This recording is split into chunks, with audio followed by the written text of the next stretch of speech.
When I recall the people who defined my childhood, superficial details are almost impossible.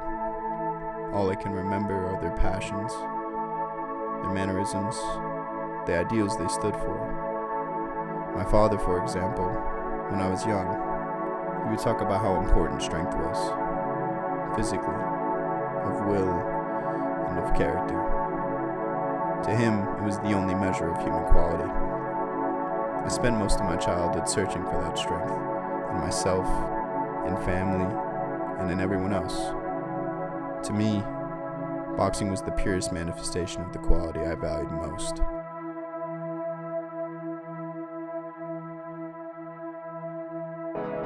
For as long as I can remember, I've been drawn to the ring. It wasn't the artistry or the simplicity that drew me in. It was the strength you needed to enter the arena at all. Strength of body and strength of mind.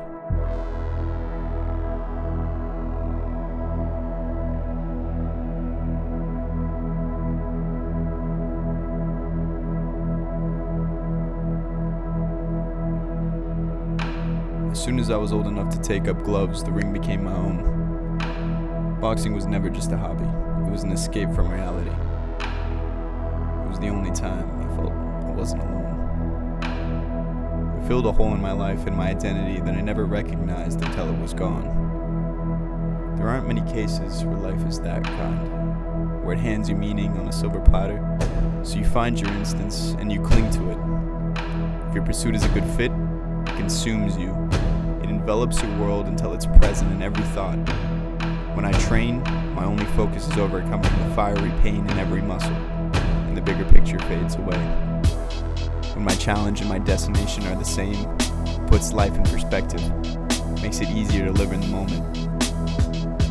That triumph of exceeding my own physical limitations, of feeling the need to quit and lie down only to dominate the forces of nature, it's what I live for. It's proof that I'm strong enough to thrive in a world where strength in all its forms is the ultimate survival criteria. To an extent, all boxers share an archetypal mindset, whether they're fighting to be the best or keep their head above water. Training matches and title fights go by, and win or lose, they prepare for the next one. They train, they psych themselves up, they convince themselves that they're the best, a standout against overwhelming odds. But being the best is always a secondary goal. For some, the true objective is based in pride, to justify an inflated ego. For others, it's for the money or the fame. It's to prove a point or impress. Only one common factor lays deep in the foundation of every fighter's love of the sport: immortality.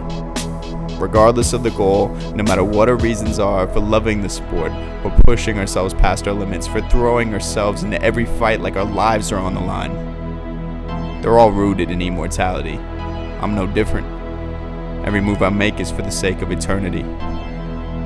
But every once in a while, there's a special case. A fighter whose own legacy doesn't even cross their mind. A special case where the immortality that you fight for, love for, push for, isn't your own.